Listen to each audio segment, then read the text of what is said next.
در گلوی خشک این شهر قصه بال و برگ داره، اصفهان بی زنده رودش یک نفس تا مرگ داره.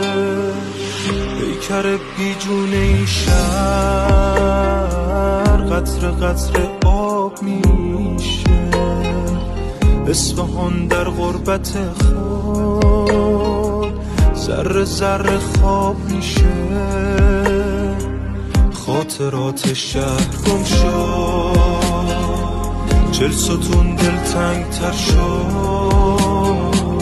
آسمان از ناله شهر دور خود چرخید و کر شد.